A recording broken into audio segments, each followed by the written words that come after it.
अस्सलाम वालेकुम जी। आज हम एक ऐसी पावरफुल और साइंटिफिकली प्रूवन टेक्निक को डिस्कस करेंगे कि जो आपको एंजाइटी, डिप्रेशन या पैनिक अटैक्स में काफ़ी हेल्प कर सकती है। अगर आप भी अपनी एंजाइटी, पैनिक अटैक्स को कुछ ही मिनट्स में कंट्रोल करना चाहते हैं तो ये खास वीडियो आपके लिए है। तो जी आज हम बात करेंगे वेगस नर्व स्टिमुलेशन पे।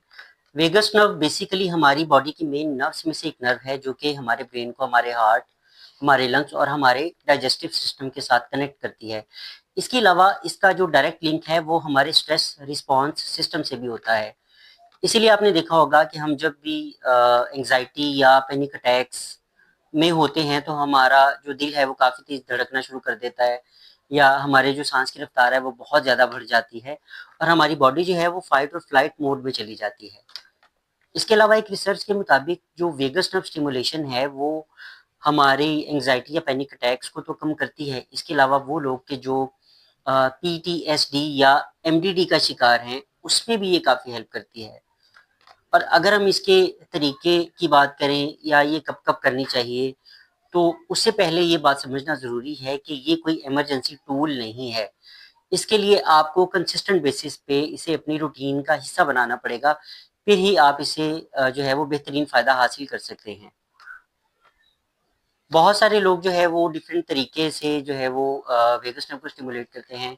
कुछ लोग जो है वो डीप ब्रीदिंग करते हैं, कुछ लोग जो है वो आइस या कोल्ड वाटर थेरेपी यूज़ करते हैं और कुछ लोग तो हमिंग भी करते हैं। लेकिन हम जो सबसे कॉमन तरीका है हम उस पे भी बात करेंगे और मैं कोशिश करूँगा आपको प्रैक्टिकली बता सकूँ कि हम अपनी वेगस नर्व को स्टिमुलेट कैसे कर सकते हैं।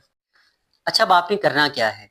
ये अपनी दोनों फिंगर्स को ना अपने कानों में इस तरह से रख के ऐसे मूव करना है और उसके बाद अपने कानों को हल्का सा ऐसे नीचे की तरफ स्ट्रेस करना है और कानों के जो बिल्कुल बैक का हिस्सा है ना इसे आपने रब करना है। 1, 2, 3।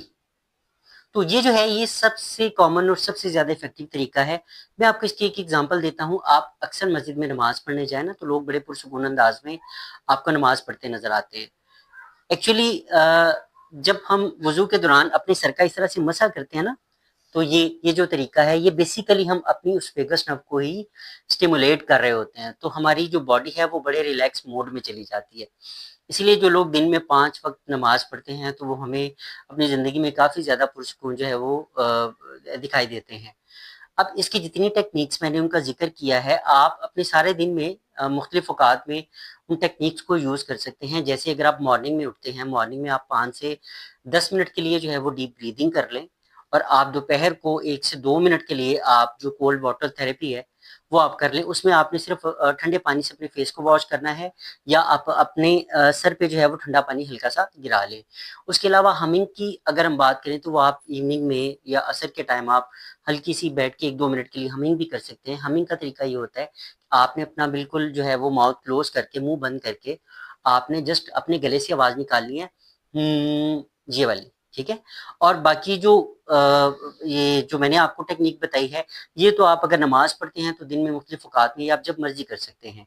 तो इंशाल्लाह या इसे आप अपनी रूटीन का हिस्सा बनाएँ, तो ये आपकी ज़िंदगी में एक रिमार्केबल चेंज लेके आ सकेगा।